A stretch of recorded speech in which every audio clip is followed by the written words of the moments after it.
Good afternoon. It's Monday, August 20th.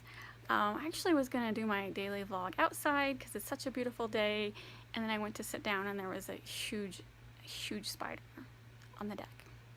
And I'm like, you know what? I'm going back inside where there's no spiders. I hope that I can see. So anyway, I'm in my bedroom. Sorry for the weird lighting. My bedroom is not that bright. That's the way I like it. Anyway, it's been an interesting day so far. I got a little work done, but we ended up going to urgent care for my husband. Just an urgent care at Walgreens, which I guess do they call them urgent care? Well, whatever. We went to the Walgreens medical assistant, whatever. When we got back from our road trip, my husband has had a really bad cough, and so it's been like 5 days now. He's just been coughing a lot. He's having a hard time sleeping, and we were just a little concerned. Normally we would just he would write it out because, you know, he goes to the doctor enough. He didn't want to go for a cough. But I have some family visiting this weekend, and one of them is having their own medical issues, so I definitely don't want to pass anything on to them. So we just wanted to make sure my husband wasn't contagious. So we went, and he's fine, just a viral cold. They got medication. He will not be contagious by Friday, so everything will be good. I don't have it. I'm good to go. But going to the doctor this morning, it just brought up some stuff that it just brought up healthcare. So I think if you want to be work from home, the number one question people always ask is, how do you deal with healthcare? A number one concern, like for people who have full-time jobs who want to quit their job to be a reseller, healthcare is a number one concern. So let's see, where do I start? We don't have normal healthcare. We have tried different stuff throughout the years, and right now we are on a medical share co-op. I think it's called a healthcare co-op. And so what that is we, for both of my husband and me together, we pay $350 a month, and it's pooled into a co-op, and and we have a deductible, and we have same rules like other healthcare, and it counts as healthcare. It's just you know what, if I get sidetracked, I'm not explaining it the best, so let me just keep going. So anyway, it's just like regular healthcare, and it's just you pay for your medical bills up front, and then you save the receipts and submit it to the co-op, and then the co-op will reimburse you as long as it meets their guidelines. But when you have an insurance card, but it's not like a typical insurance card, and a lot of doctors' offices don't consider it insurance, and so what you do when you go up to them, you say that you don't have insurance, and they will give you a deal. And actually, it's just crazy. It just shows you how much of a scam insurance is, because by us going to doctors and saying that we don't have insurance, we are paying a heck of a lot less than when we said we had insurance. And I can give you a couple examples. But anyway, we've been doing our normal medical appointments, and it's just not as expensive as it was last year. So this co-op is working really well for us. For anyone with kids, I would definitely research it, because I'm not for sure how it works with kids. It's just, it requires a lot of insurance. So whatever I say, you can believe it, but you definitely have to do more research before you decide to do a co-op yourself. So I'm gonna lean back. Sorry.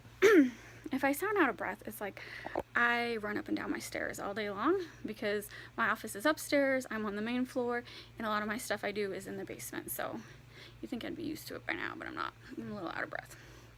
So anyway, I used to, as everyone, if you've watched me long enough, you know, up until October last year, I had a regular job. I had a 9-to-5 job.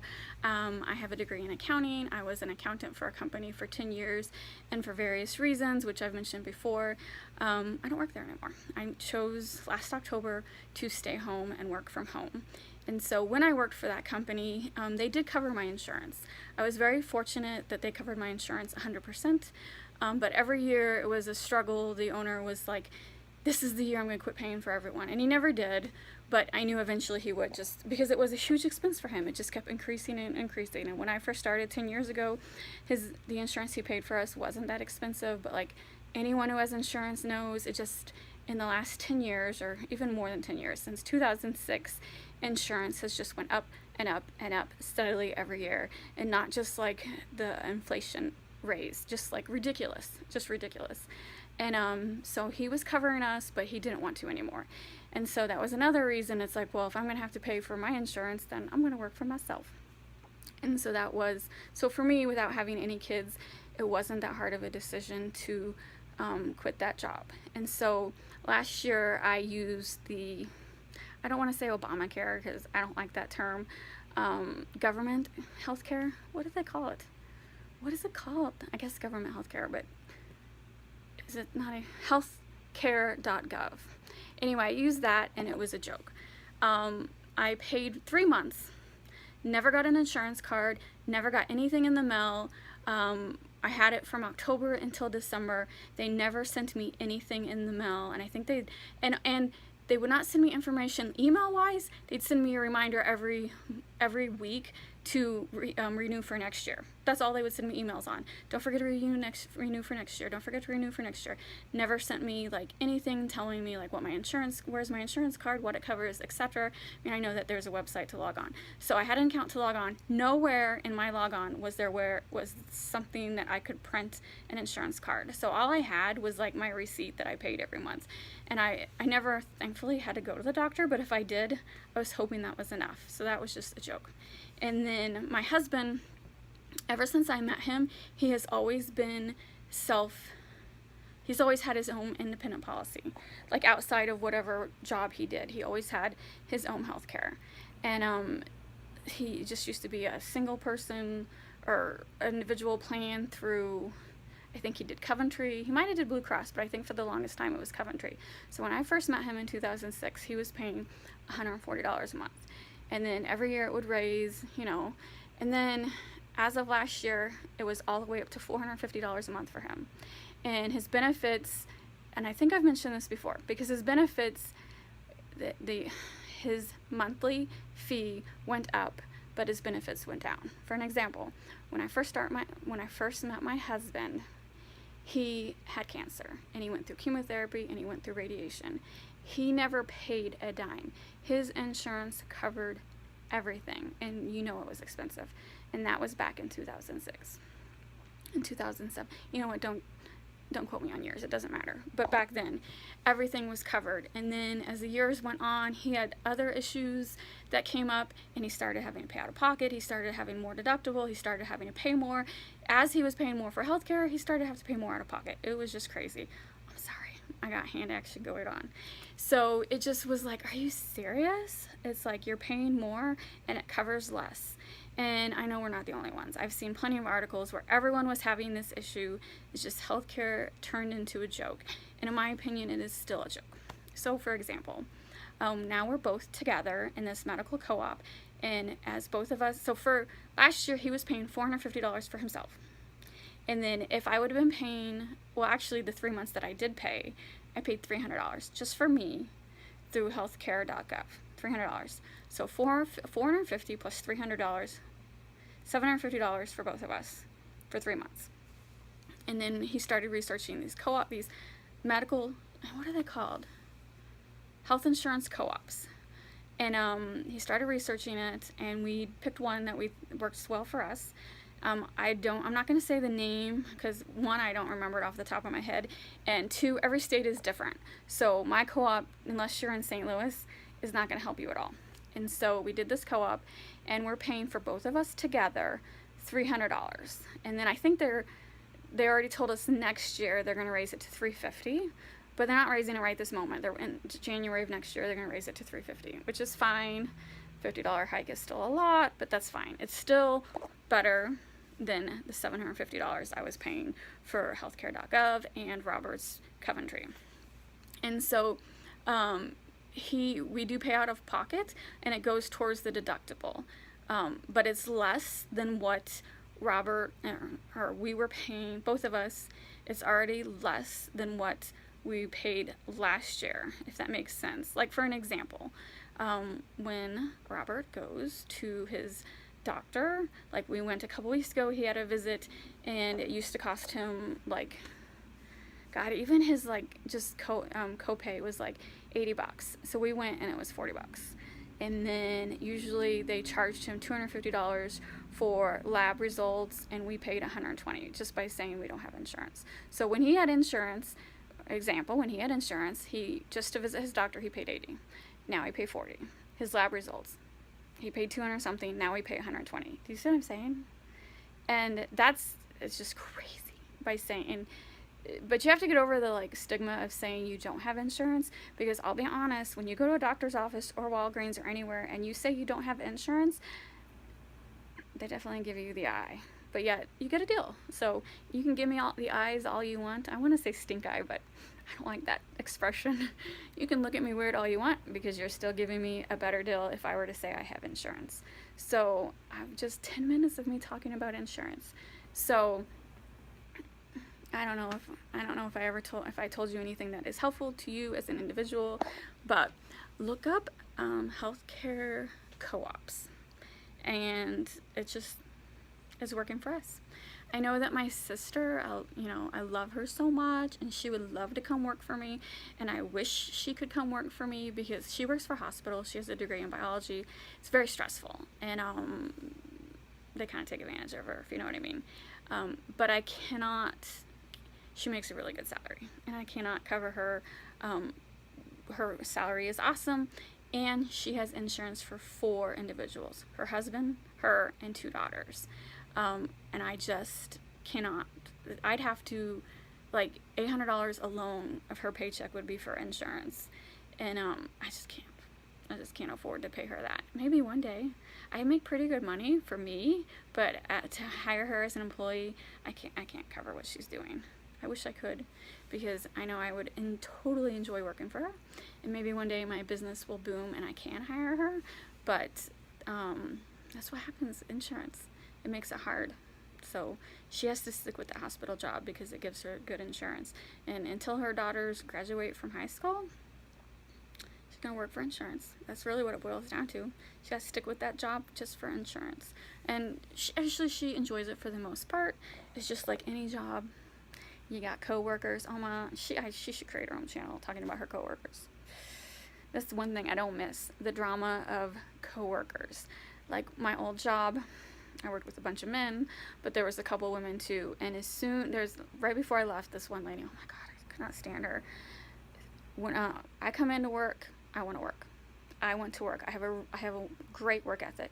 She comes in, she wanted to drink her coffee, she wanted to smoke her cigarette, and then she wanted to sit down in my office for the first 30 minutes and tell me everything she did the day before. And I'm just typing away at my computer, getting paid to work, while she's getting paid to tell me about her weekend. It drove me crazy. So I don't miss that office environment. I don't miss it at all. Don't. That's why I like working from home. The only person that I have to worry about gossip from is my husband, and he don't gossip. But I mean, I'll admit, I'll call my sister sometime and be like, you got any good stories? I like to hear the stories occasionally, as long as it's not from me, from my work, from my office. I don't miss that. I don't miss that at all. We'll have to say I love working from home. So, and the healthcare works for us. So yeah, urgent care today, I think we paid $107 out of pocket. I'm fine with that. And we'll send in the receipts to our co-op, and it will go towards our deductible. I swear it's only like $1,000 deductible, which before I left my other job, for the insurance that my boss was paying $350 a month for, our deductible was $3,000. $3,000. It was ridiculous. So that's the way insurance is. I'm sure a lot of people have comments about how bad their insurance is. Sorry. Did that help at all? It's already 13 minutes, 14 minutes. It's Monday. That was my day. So yeah, I did get up and package, went to urgent care, came home. It's now like 3 o'clock, and I'm just taking a break. I need to go back to work. I don't want to. I'm just stalling. I'm procrastinating. That's what I'm doing. Anyway, thanks for watching, and I'll add some more tomorrow. Hello, it is Wednesday night. I'm just looking over my accounts real quick to see what I'm going to print or what I'm going to package. I did work this morning a little bit, and then me and my husband ran errands today. We just worked around the house yesterday. Well, he slept because of his cold. He's coughing a lot, and so I worked and he slept, and then we just needed to get out of the house today. And so we went to a park, we went to our favorite Dave & Buster's, and on the way back we did a little shopping. Well, first we ran into Walgreens to get some more cough drops, And I had mentioned retail arbitrage earlier in this vlog, or was it my last vlog? Anyway, I mentioned I do it casually. I don't like specifically go to places just for that, but if I see a good deal, I'm gonna pick it up. And this week on YouTube, everyone is going to Walgreens because they're clearancing out their toys, I assume for Christmas. So a lot of the, Walgreens has a limited space for their toys. And I used to work at Walgreens. I can't even think of the name of like how they have certain shelf sections, and there's this main department at Walgreens that tells each store how they're gonna put everything. It's just very like, they get a piece of paper, an 8x10, that shows them exactly how to put everything on the shelf. It's just, the manager has a little leeway for each store, but really corporate manages it all. So corporate says, hey, this goes on sale. So when something goes on clearance, it pretty much is similar to all the stores, but sometimes not exactly, because each store inventory depends on how much they sell. So some stores most likely will have the same items on clearance, but sometimes they don't. It just depends what is popular. It's more like a regional thing. So anyway, YouTube this week has had tons of videos showing all these resellers going and picking up these clearance toys and sending it to Amazon. Well, I don't do Amazon. I don't want to. I'm not a huge fan of Amazon. I think they're taking over the world. I think they do not stop counterfeiting as much as they should. I think their marketplace allows counterfeiting, and I just don't feel like they do enough to prevent it, and I think they could, and they don't. And I've read numerous stories on how they've hurt small businesses who try to go to them about counterfeits, and they just don't care. So for that reason, I want nothing to do with Amazon. I mean, yeah, I'll buy something when I have to, but last resort. I'm just not a huge fan of Amazon. I don't want to support them. I'll stick with my eBay and Etsy. But I did pick up some toys to sell on eBay. Not much. I picked up these two Monster High dolls. They're the same. They were $2.49, normally $9.99, and I think they're going anywhere between $10 and $12 on eBay. I think they're going for like $20 on Amazon, but remember, you have fees and storage and stuff, and now that everyone went and bought them this week, of course it's going to bring the price down. I'm going to hold off. I'm going to hold on to them. I'm not in any hurry to sell them. If you see my back shelf right here, that's all Monster High dolls. I know a little about Monster High. Monster High is a toy line that started, I'm not going to say the exact year, I want to say 2009, but maybe I'm wrong, so we'll just say early 2000s, or early like 2009, 10, 11, 12, these are dated 2012. It was the height of their popularity. It's a toy line that went along with the cartoon. Not for sure which came first, cartoon or toy line, not for sure. It's a cute cartoon. My nieces loved it. They got me hooked on Monster High, so I bought all these dolls. Now these are all from 2009, 10, 11, 12. So a couple years ago, someone at Mattel, I think it's Mattel, isn't it? It's not Hasbro, I think it's Mattel. Yes, it's Mattel. So these are all monster themed. Like this is a poltergeist. So this is based on a ghost. And the face artwork is just really awesome. Like the makeup's great. You know, they got like just a creepy kind of look. They got, you can see their cheekbones. They're not soft looking. Well, someone in some department decided they were too monstrous, and so they redid all the dolls, and they made them, sorry when I look all over the place, I got 20 things going on. This is me, I always have 20 things going on. Anyway, so someone at Mattel decided to redo the dolls, and they made the faces softer, more like Barbie doll. I don't know, it has some Barbie doll like, but not necessarily.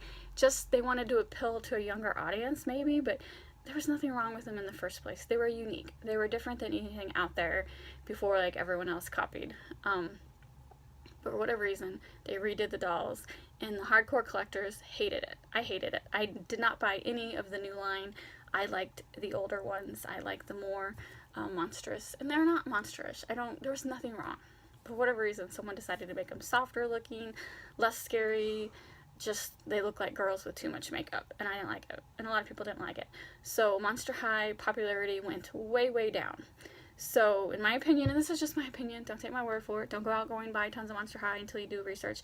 I believe the original Monster High dolls is going to hold their value. I think they're going to be worth more. The what had Walgreens right now is the original Monster High dolls. Well, these were, I don't know if everything, but if they're 2012, they're the original, I think.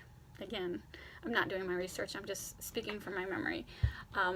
There was something. They're more desirable among the collectors. So that's why, like, my Walgreens still had tons of all the clearance toys, but I picked up what I know, and what I know is Monster High. So even though you look on eBay right now, there's 100 Spectre dolls out there on this line, that's fine. I can hold on to them. Again, remember, I have tons of storage. I'm not in a hurry. So I'll hold on to them until Christmas, and then if I need space, like, I might donate them because it's a good toy original box. Our local churches around my area, they always are looking for toys around Christmas time. So if I don't decide to sell them, then I will just donate them. $2.50 for a brand new doll. Very nice. I remember when I was buying Monster High dolls, they were all like $19.99, $24.99. So $2.49 for this doll is pretty awesome. And so that's why I picked those up. Again, the point is, I don't actively go looking for it, but if I'm out and about and I'm looking for cough drops and I see a brand new doll for $2.49, why not? It's a good deal.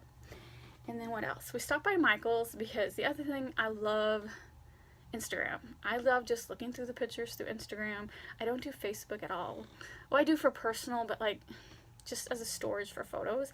I don't like browse people's walls. I don't stay up to date what everyone's doing.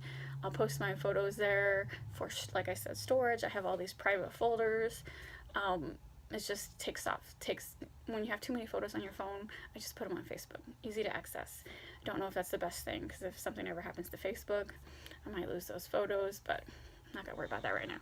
Anyway, Instagram. I follow about 200 people on Instagram, and they're always posting these cool things they find, and someone found this cool Halloween decoration at Michael's. Yes, Michael's already has their Halloween decorations out. So, not all of them, but they already have most.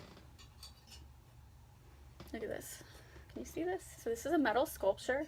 These are just plants that are alive, very reminiscent of Little Shop of Horrors. So I will admit the quality is not the best. So this is metal, and it's like they spray painted texture paint, tons of flaws. I'm not happy about it.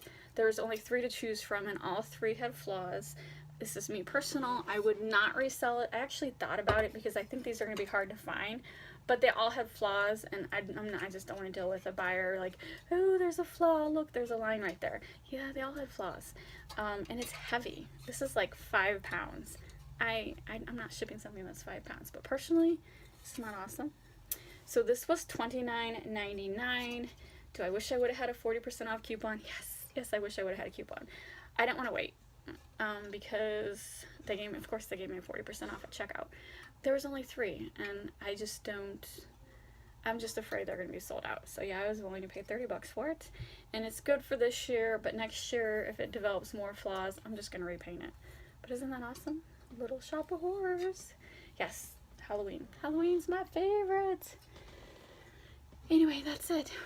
If they had little ones, I think that would be a great reseller, but $30, heavy, too many flaws, not a great reseller, but for personally, that was awesome. I looked at all the Halloween stuff, pretty much all the same stuff they had last year.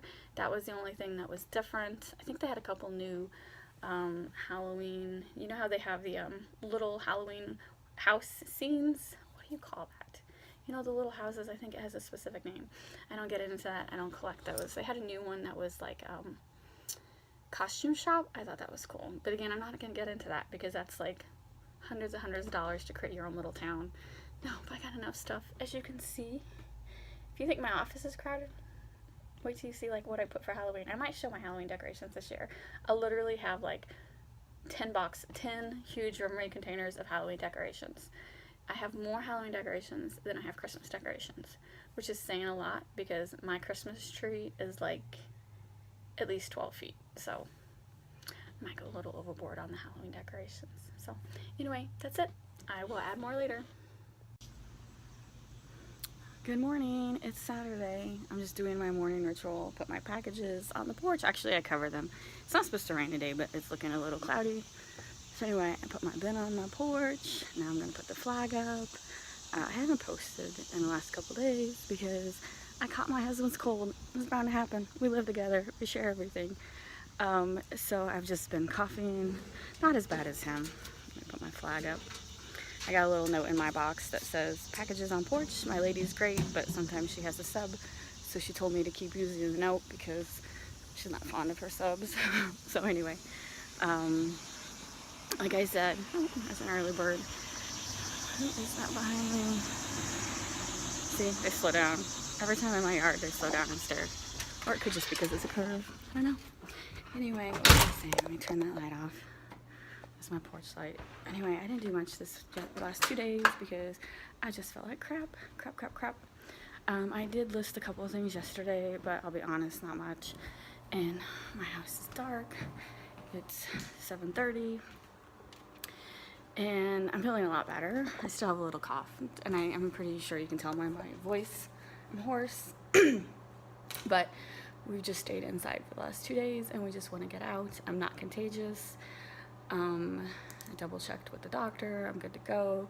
There's a festival an hour away, so we are gonna go to that festival. And then I'll do a vlog on that. But since this is about reselling, do you guys ever get like questions like at 10 o'clock at night? Like, I don't get any questions during the day. Last night, which was Friday, I got a question at 11 p.m. and I got a question at 2 a.m. And it's like, I realize people work like 24/7 and are on eBay 24/7, and you can ask me a question whatever you want. But when you ask me a question at 2 a.m. and I don't answer right away, it really annoys me when you email me again at 3 a.m. and ask the same question again. Really think I'm up at 2 a.m. to answer your questions? I'm not. I'm in bed, sleeping. So yeah, it's hilarious. The people who email me at 2 send me an email at 3 and then send me an email at 4, and it's like the end of the world. They need their question answered right then and there. And I'm like, I'm happy that you're working at 2 a.m. I'm not. And I realize it's a time zone difference, but I only sell within the US. So what's the biggest time zone difference? 3 hours? So then 2 to 3, 3. So it'd be like 5 a.m. for them. Is there a 4-hour time zone difference? I don't know. I'm Central Time. And it just gets frustrating. It's like, really, don't get irritated if I don't answer you within like 2 minutes. I'm just not that person. Sorry. So anyway, I was just curious if anyone ever gets weekend questions that people expect answered right away. I still consider myself a 9-to-5 girl. I know that in the internet world, you really have to be available, and I do answer my questions within 24 hours. I'm just not one of those who believes a question has to be answered right away, because my stuff is frivolous. Again, I think I dwell on that too much, about my stuff not being that important. It's just collectible. It's just frivolous. Nothing is life or death. So if I don't answer you within an hour, don't get mad at me. And they do get mad. It's crazy. It's like, you know what, I could create a YouTube channel on just crazy eBay buyers. Maybe I should. It'd be interesting. People would love that. Would you love that? If I did a video like once a week going through all my crazy questions for the week? It might be interesting, but that might be too much drama. So anyway, this will be my last reselling vlog for the week, because I think I already have enough video. And then tomorrow is Sunday, and I don't know what we're gonna do. I'll just start a new vlog because I think I'm already up to like 20 minutes. So anyway, see you later.